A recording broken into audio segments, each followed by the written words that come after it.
Mayday, Bangalore Tower, this is iFly 612 declaring fuel emergency. Sir, we are running short on fuel.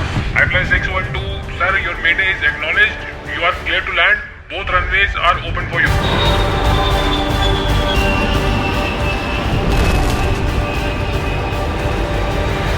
Flight को Chennai airport पर उतरना था, लेकिन ATC ने साफ मना कर दिया। इस बार मामला इंडिगो की गुवाहाटी चेन्नई फ्लाइट का है। इमरजेंसी में फ्लाइट को बेंगलुरु की ओर मुड़ना पड़ा। सूत्रों से मिली खबर के मुताबिक मामला गुरुवार का है। जी हाँ, विमान में ईंधन इतना कम हो चुका था कि पायलट को मेजे का सिग्नल भेजना पड़ा। हवाई अड्डे पर भीड़ भाड़ के चलने से चेन्नई में उतरने की मंजूरी नहीं मिली। अहमदाबाद प्लेन क्रैश के बाद से आए दिन विमानों को लेकर कोई न कोई बुरी खबर सामने आ रही है।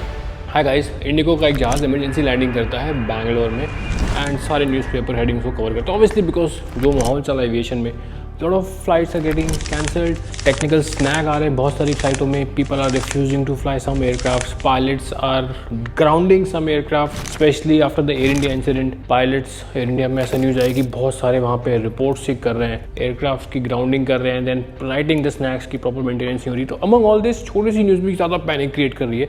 So this IndiGo aircraft emergency landing करी इसने बैंगलोर में, काफ़ी ज़्यादा पैनिक हो गया। जो न्यूज़ आई थी कि शॉर्टेज ऑफ फ्यूल है, क्रैश होने वाला है बहुत सारी, तो बेसिकली गुवाहाटी से चेन्नई की फ़्लाइट थी। The aircraft ran out of fuel और इसने बैंगलोर में लैंडिंग की। 19 जून की ये कहानी है। चेन्नई जा रहा था, चेन्नई में वेदर बहुत ख़राब था तो बैंगलोर आ गया। लेकिन इसने इमरजेंसी लैंडिंग क्यों डिक्लेयर की? क्योंकि इतना फ्यूल तो आप लेके चलते हैं कि जहाँ पे आप जा रहे हैं वहाँ पे लैंडिंग ना कर पाए तो आप उसको डाइवर्ट करके ऑल्टरनेट पे चले जाए। तो ऐसा क्या हो गया एंड ऐसा एविएशन में चल क्या रहा है? So will talk about this. यार उसके पहले I want to discuss this major incident, क्योंकि उससे आपको क्लियर हो जाएगा कि फ्यूल इमरजेंसी होती कैसे और आपको भी इसमें ज़्यादा पैनिक करने की जरूरत है कि नहीं। 15 जुलाई 2019 को विस्तारा के साथ ये एक्सीडेंट हुआ था। I want to discuss more about जो कि न्यूज़ में नहीं छपता या फिर पीछे से क्या होता है एक्चुअल में। भाई ये फ्लाइट जा रही थी बॉम्बे से दिल्ली, इसका ऑल्टरनेट था लखनऊ। बॉम्बे से दिल्ली आ रही है, दिल्ली में वेदर हो गया खराब, पायलट्स ने अप्रोच करी, अप्रोच नहीं कर पाए, गो राउंड मार दिया। I think we have to divert. I do not think we can land in next 25 minutes. Vistara 944, you are 40 miles to touchdown. Confirm acceptable. 40 miles मतलब 15 minutes to touchdown. We will be very close. One go round and we will have very less fuel to divert. Delhi उस दिन बहुत ही bad weather experience कर रहा था with tailwinds. Generally aircraft land and take off into headwinds, but जब tailwind होती है तो लैंडिंग में बहुत ज्यादा रनवे यूज होता है and it is not advisable for pilots to land in strong tailwinds. So pilots decided कि अगर टेलविंड होगी, बारिश भी हो रही है, रनवे भी वेट है, तो वो इस अप्रोच को डिसकंटिन्यू करेंगे एंड गो राउंड करेंगे। Anytime we experience strong tailwinds, we'll go around because runway is also wet and contaminated, and our performance will not allow us to land. Vistara 944, runway 29, Delhi, clear to land. After receiving the landing clearance, Vistara decides to continue the approach. But when they experience heavy tailwinds, they decided to go around. Delhi Tower, this is Vistara 944 going around. अब pilot सोच रहे क्या करें। तो भाई देखो, ये दिल्ली रहा, ये अलीगढ़ रहा और ये रहा तुम्हारा लखनऊ।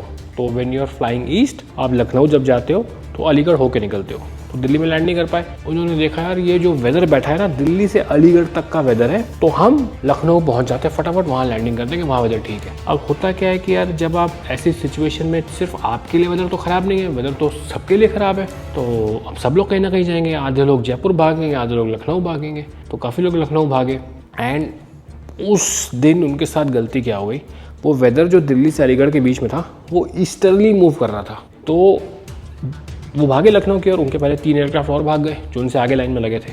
वो जब लखनऊ की तरफ गए तो वो वेदर भी उनके साथ साथ वही लखनऊ की तरफ चला गया। तो लखनऊ जब वो लोग पहुंचे, उन्होंने कहा कि यार हमारे पास अब फ्यूल इतना ही है कि जाके डायरेक्ट लैंडिंग कर देंगे, लखनऊ में अगर कुछ दिक्कत हुई तो भाई हम दिक्कत में आ जाएंगे। उस दिन विस्तारा के साथ एक बहुत बड़ा हादसा हुआ। Every flight before you begin, आप एक ट्रांजिट ब्रीफिंग शीट साइन करते हैं, और आपकी स्क्रीन पे जो ये ट्रांजिट ब्रीफिंग शीट दिख रही है, ये 5889, ये एग्जैक्ट उसी फ्लाइट की है। जब इस फ्लाइट का इन्वेस्टिगेशन हुआ तो ये डॉक्यूमेंट सामने आए और एक हैरान करने वाली चीज पता चली। ट्रांजिट ब्रीफिंग शीट में ऑल्टरनेट फाइल किया गया था VAAH अहमदाबाद और ऑल्टरनेट 2 फाइल किया गया था लखनऊ। मतलब उस फ्लाइट की पहली चॉइस डाइवर्ट करने की अहमदाबाद होगी, सेकंड चॉइस लखनऊ होगी। लेकिन वही फ्लाइट प्लान अगर देखा जाए, and this is the actual flight plan of that flight, यहाँ पे अगर आप देखेंगे तो ऑल्टरनेट में पहला ऑप्शन पायलट्स को लखनऊ दिया गया है, दूसरा ऑप्शन पायलट्स को जयपुर दिया गया है। एंड एक ऐसा एस्पेक्ट था जो आराम से ओवरलुक हो सकता है, और उस दिन ये हुआ। Vistara 944, this is Delhi radar. Any interest for Jaipur, sir? Jaipur is vacant. Negative, sir. Lucknow is our alternate. Vistara 944. So alternate की कंफ्यूजन थी, बट विस्तारा ने डिसाइड किया कि वो लखनऊ ही जाएंगे। लखनऊ उनसे थोड़ा सा पास था, अहमदाबाद दूर था, एंड वेदर इस समय दिल्ली और अलीगढ़ के बीच में था। I think Vistara forgot to take this into account that weather will also move easterly, और जब तक वो लखनऊ पहुंचेंगे वेदर भी लखनऊ पहुंच जाए। लखनऊ का कोई बात नहीं, आप आ जाओ, मैं आपको क्लियरेंस दे दूंगा, फटाफट लैंड कर जाना। भाई उनके पहले जो जहाज था ना, उसने कर दिया गो राउंड। उसने कहा कि वेदर खराब है, मैं लैंड नहीं कर पाऊंगा। इन लोगों को ऑब्वियसली अब थोड़ा सा हलचल मच गई होगी। जब ये लोग लखनऊ में थे 17 माइल्स टू लैंडिंग, ATC बोलता है इनको कि वेदर खराब है, तो ये लोग भी लैंड नहीं कर पाए। They went around Lucknow also. So जब विस्तारा लखनऊ पहुंचा, उसको लैंडिंग क्लियरेंस मिली, तब पायलट्स ने रियलाइज़ किया कि वो तो अब और ज़्यादा मुसीबत में फंस गए, क्योंकि लखनऊ का वेदर दिल्ली से भी ज़्यादा ख़राब था। दिल्ली में वो गो राउंड मार के आए थे लखनऊ में लैंडिंग करने के लिए, बट यहाँ वेदर और ज़्यादा ख़राब था। Vistara 944, as of now, wind is 300, 32 knots. Report your preference. Lucknow Vistara 944, we will continue with the approach 32 knots. And here the pilot realises कि वो क्या साइन अप करे हुए हैं। 32 नॉट्स की टेलविंड में वो रियलाइज कर रहे हैं कि वो लैंड शायद नहीं कर सकते। And this is the first time he says I think we should have taken a chance in Delhi. ये जो आपकी स्क्रीन पे स्क्रीनशॉट लगाए, this is the actual recording from the cockpit voice recorder of Vistara 944, और इसमें साफ हो रहा है कि पायलट्स वर नॉट श्योर कि वो इतनी टेलविंड्स में लैंड कर पाएंगे। सेल्फ डाउट उनमें आ गया था, and it is clear. And जब आप ऐसी सिचुएशन में होते हैं कि जहाँ आपको लैंडिंग करनी थी, वहाँ से छोड़ के आप अपने ऑल्टरनेट पे आते हैं, और ऑल्टरनेट पे भी आप श्योर नहीं होते, then you are in deep trouble. अभी सोच रहे भाई क्या करें, दिल्ली वेदर खराब है, वहाँ से डाइवर्ट होकर सारा लखनऊ आ जाए, लखनऊ भी वेदर खराब है। And they were holding at 4000 feet, और तब तक भाई इनके पास हो गया फ्यूल कम। इनकी बज गई कॉकपिट में घंटियाँ। अब ये क्या करें, कहाँ जाएँ, वेदर के बीच में जहाज़ खड़ा है हवा में। तो देन दे डिसाइडेड कि अभी लखनऊ तो ठीक हो नहीं रहा, और हमारे पास इतना फ्यूल है नहीं। अब यहाँ पे आ जाती है इनकी सिचुएशन काफ़ी ज़्यादा सीरियस हो जाती है। तो इनके पास दो ऑप्शन बचते हैं, या तो ये लखनऊ से कानपुर जाए या फिर प्रयागराज जाए। Lucknow Vistara 944, mayday view. So we need an airport to land immediately, sir. Vistara 944. Vistara 944, radar confirm, mayday. Affirm, sir. Affirm. We need to land somewhere immediately. Lucknow is below our weather minimum. Please give us an airport to land immediately, sir. Vistara 944, proceed direct correction. Turn left heading 240, proceed direct to Kanpur. Mayday, sir. Vistara, we are diverting to Allahabad.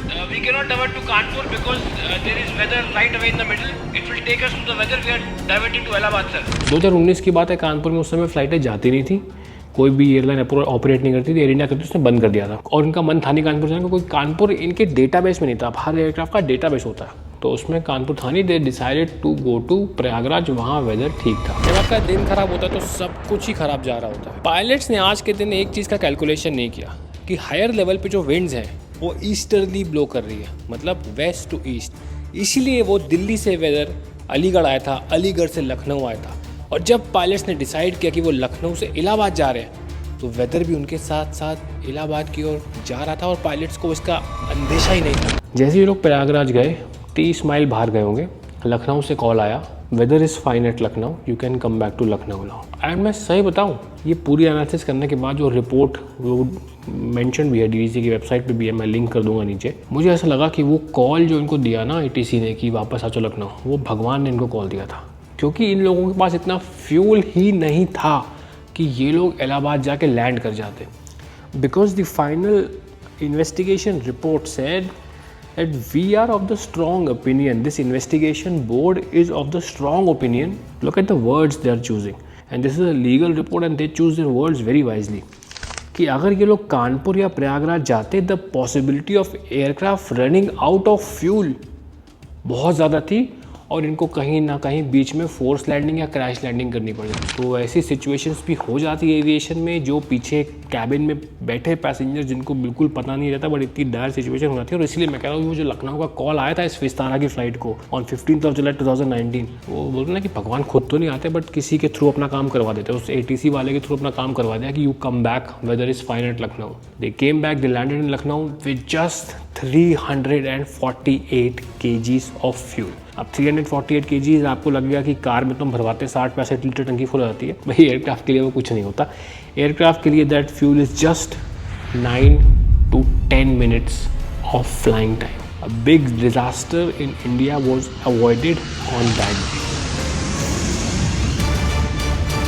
Coming back now to our Indigo aircraft, इसमें हुआ क्या था? To share some knowledge मैं आपको बताता हूँ कि aircraft में फ्यूलिंग भरते कैसे, कितना फ्यूल ले जाते हैं, थोड़ा मन मुताबिक थोड़ा ना ले जाते हैं फ्यूल। तो भाई एयरक्राफ्ट की जो फ्यूलिंग होती है वो लिखा हुआ है कहाँ कैसे करना है। एंड यार aircraft carry limited amount of fuel, तो आप अगर एक्स्ट्रा फ्यूल ले जाना चाहते हो that cost lot of money. कहते कि फ्यूलिंग प्रोसीजर क्या होता है, पायलट गया डिस्पैच ऑफिस में, वहाँ वो 10 चीज़ें देखता है। वो देखते हैं मेरे एयरक्राफ्ट का वेट कितना है, मेरे कुछ नो टाइम्स हैं, कोई एयर स्पेस बंद है क्या, डायरेक्ट जा रहा हूँ क्या घूम के जा रहा हूँ, या फिर कुछ ऐसा रिस्ट्रिक्शन है, वेदर कैसा है, क्या मुझे डिविएट होना पड़ेगा, वेदर बहुत ज़्यादा है, प्रोसीजर में कोई चेंज है। हर बार तो ये रास्ता ले लेते हैं, इस बार हमको या नीचे लेवल पे जाना तो ज़्यादा फ्यूल बर्न होगा, ऊपर जाना है वो सब देखते हैं। और डिलेज देखते हैं, भाई मुंबई जा रहे हैं शाम को ज़्यादा फ्यूल उठा लो आँख बंद करके, शाम को डिले होती है। दिन में जा रहे हो कोई डिले नहीं होती, आप नागपुर जा रहे हो कोई डिले नहीं होगी, बैंगलोर जा रहे हो शाम को बहुत डिले होगी, तो उस हिसाब से भी आप एक्स्ट्रा फ्यूल लेते हो।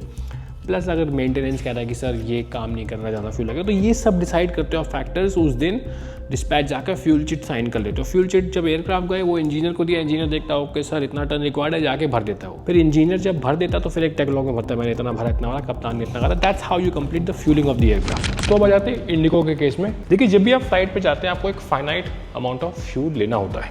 हम प्लान कैसे करते हैं, हम पहले लेते हैं टैक्सी फ्यूल, आप अपने पार्किंग बेस से टैक्सी करके रनवे पे जाएंगे, 200 किलो उसको मान लेते हैं। फिर हम लेते हैं ट्रिप फ्यूल। देखिए यहाँ मान लेते हैं एग्जांपल दिल्ली से मुंबई जाने तक का, ये हमारी मेन ट्रिप हो गई। मुंबई में अगर हम लैंड नहीं कर पाते तो हम गोवा जाएंगे, ये हमारा ऑल्टरनेट हो गया।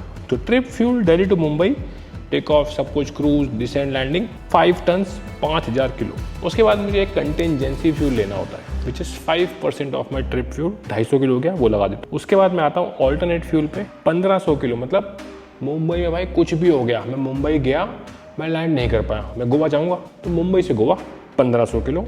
उसके बाद एक होता है माई एक्स्ट्रा रिजर्व, जो कि मुझे 30 मिनट्स का फ्यूल चाहिए होता है। ये मेरा पॉकेट का रिजर्व है भाई, ये वो फ्यूल होता है कि मैं मर भी जाऊँ तो भी इसका मैं यूज़ नहीं कर सकता। Actually this is 30 minutes at 1500 feet at green dot speed, but आप लोग 30 मिनट्स मान लीजिए, ये 1200 किलो हो गया। फिर आता है एक्स्ट्रा फ्यूल, क्योंकि कंपनी के पास बहुत सारा डेटा होता है। सुबह मुंबई जा रहा हूँ तो भीड़ होगी, शाम को 6 बजे मुंबई जा रहा हूँ तो भीड़ होगी, दोपहर में 2 बजे जा रहा हूँ भीड़ नहीं होगी। तो उस हिसाब से कंपनी अपना प्रीवियस डेटा लगा के मुझे एक्स्ट्रा फ्यूल देती है कि मुंबई में तुम्हें 2 होल्डिंग करनी पड़ेगी, वहाँ पे थोड़ा डिले हो जाएगा, वो मुझे मान लो 600 किलो। फिर एक होता है कैप्टन डिस्क्रिप्शन, उसके पूरा कैलकुलेशन फ्लाइट प्लानिंग का डिस्पैच में 8 से 10 घंटे पहले होता है। तब से लेके अब तक कुछ चेंज हो गया, वेदर और ख़राब हो गया, या भाई कोई VVIP मूवमेंट आ गया मुंबई में, होता रहता है, तो कैप्टन को नई इन्फॉर्मेशन मिली, captain can sign and take some extra fuel on his description which is called captain description. वो मान लो मैंने 400 उठा लिया, सबको ऐड करेंगे, मेरा total fuel for the trip आ गया दिल्ली से मुंबई 9150। मैं जा रहा हूँ मुंबई जाके कहता भाई तुम 3 होल्ड मार लो। लेकिन ये जो मेरा फ्यूल है ऑल्टरनेट प्लस रिजर्व, ये जो आपको स्क्रीन पे दिख रहा है 1500 प्लस 1200, भाई ये टोटल हो गया 2700। यार ये होता है मेरा MDF, मिनिमम डाइवर्जन फ्यूल। जब भी हम टेक ऑफ करते हैं हम लैंडिंग तक का फ्लाइट प्लान अपने कंप्यूटर में भर देते हैं, तो हमको कंप्यूटर में दिखाता क्या है, मुंबई तक का डिस्टेंस, मुंबई तक का टाइम और मुंबई पे लैंड करने का फ्यूल। तो मेरे को 3 चीज़ें हमेशा जहाज दिखाता रहता है। मान लो मैं सीधा जा रहा हूँ, कोई टेंशन नहीं है। अब उसने कहा भैया एक काम करो, एक चक्कर मारो तब आना, एक होल्ड करो। एक होल्ड में भाई एयरक्राफ्ट को 4 मिनट लगते हैं, ठीक है। मेरा मुंबई जाने का टाइम था 1 घंटा 30 मिनट, अब हो गए 1 घंटा 34 मिनट। कहता है एक और चक्कर मारो 1 hour 38, कहता है एक और चक्कर मारो 1 hour 42। सो देखो भाई, this is Srinagar to Mumbai IndiGo flight, ये भी करंट मैंने खोला है। तो इस फ्लाइट को इंडिगो 215 को देखो कितने चक्कर लगा दिए मुंबई ने ऑलरेडी, 1 2 3 4 चक्कर तो जी भाई ने लगा लिए।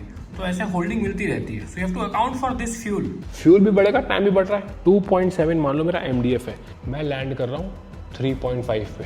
अब MDF है, कोई टेंशन नहीं, चक्कर मारा, अब मेरे पास आ गया 3 टन, 3 टन लेके मुंबई लैंड कर रहा हूँ, ठीक है। अब वो कहेगा भाई एक काम करो, एक और चक्कर मारो। अब मेरा हो गया 2.7। भाई अब मैं मुंबई को कॉल दे दूंगा, मुंबई मेरे पास अब उतना ही फ्यूल है जितना मुझे मिनिमम जिससे को लेके लैंड करना, नहीं तो कंपनी मेरी बचा देगी, मेरी नौकरी बनाएगी। तो तुम मुंबई को बता दो भाई अब मैं तुम्हारी बिल्कुल नहीं सुन सकता, मुझे डायरेक्ट भेजो। एक आध होल्ड तुमने कराया तो मैं हो गया टाटा बाय बाय। तो भाई जैसे ही आपका जो कंप्यूटर पर कैलकुलेशन होता है वो दिखाएगा 2.7, आप समझ लो भाई अब आपको डायरेक्ट जाके लैंड ही करना है। अगर मुंबई बोलता है कि भाई एक और चक्कर मारो, आप बोलोगे थैंक यू, मैं मुंबई आ ही नहीं रहा, मैं यहीं से गोवा निकल रहा हूँ। क्योंकि अगर अब तुमने एक और चक्कर लगवाया तो मेरे पास जब मैं लैंड करूंगा 2.7 टन से नीचे हो जाएगा, उसके नीचे मैं लैंड नहीं कर सकता। क्यों नहीं कर सकता? मुंबई कहेगा भाई कसम खा के कह रहा हूँ, एक चक्कर और मार ले, मैं तेरे को लैंड करा दूंगा, तो 2.5 पे लैंड कर जाना। 2.5 तुम कहोगे भाई तू तो बोल रहा है, मान ले मैं रनवे पे आया, for some reason I can not land, तब मैं गोवा भी नहीं जा सकता। यार aviation is all about safety. तो इसीलिए जैसे ही आप 2.7 हिट करते हैं और वो कहता है भाई थोड़ी और डिले, 1 मिनट, आप कहोगे sorry bye bye, I am going to Goa without even coming close to your airport, ठीक है। तो आप MDF का मतलब समझ गए, मिनिमम डाइवर्जन फ्यूल। तो 2.7 अगर उसने दिखा दिया कंप्यूटर पे, तो आप चले गए गोवा। अब आपका लैंडिंग फ्यूल दिखा रहा है कि जब मैं लैंड करूंगा तो 1.4 टन से लैंड कर जाऊंगा। आपने कहा ठीक है मिनिमम रिजर्व तो 1.2 1200 किलो 1.4 पे लैंड कर जाऊंगा, बढ़िया। उसने कहा भैया एक चक्कर और मारो, आधा चक्कर मार लो चलो, तो आपका अब लैंडिंग फ्यूल हो गया 1.2। जैसे आपका फ्यूल 1.2 आप कहोगे Goa, I am at minimum fuel, क्योंकि now you are committed to land Goa. भाई बॉम्बे नहीं लैंड कर रहा, गोवा अगर गोवा लैंड नहीं कर पाओगे कहाँ जाओगे? तो यार committed to land at Goa. उसने कहा भाई अब तूने मुझे कुछ और लेफ्ट राइट घुमाया तो मेरी बच जाएगी band. I am declaring minimum fuel, कि मेरे पास मिनिमम फ्यूल है, क्योंकि भाई ये जो 1.2 है ना, ये एज पर रेगुलेशन आप यूज़ नहीं कर सकते। तो आप पूछोगे यूज़ नहीं कर सकते तो दिया क्यों है, अभी आगे बताऊंगा। बाई चांस अगर आपको और वो दे दे या फिर वेदर नहीं है, आपको गो राउंड मारना पड़ जाए और आप 1.2 से नीचे लैंड करोगे, आप 1.1 पे लैंड करोगे, तो आपको यहाँ पे मेडे करना पड़ेगा। Mayday Goa, so and so we are declaring emergency, ये रेगुलेशन बोलता है। तो ओरिजिनली जो इंडिगो की फ़्लाइट थी जो गुवाहाटी से चेन्नई आ रही थी वो नहीं लैंड हो पाई, उसने मेडे डिक्लेयर किया, तो अपने फाइनल फ्यूल जो होता है 1200 किलो लमसम, भाई ये 1200 किलो होता है, उस पर ये खा गई थी। And it's a severe emergency, क्योंकि 30 मिनट का फ्यूल के नीचे अगर आप लैंड करते हैं तो यार इन्वेस्टिगेशन होती है, प्रॉपर इंक्वायरी बैठती है, DDCA इन्वेस्टिगेट करता है, कंपनी इन्वेस्टिगेट करती है, सीरियस मैटर हो जाता है। So this was the entire scenario behind the IndiGo had to declare. I hope आपको थोड़ा समझ में आया होगा।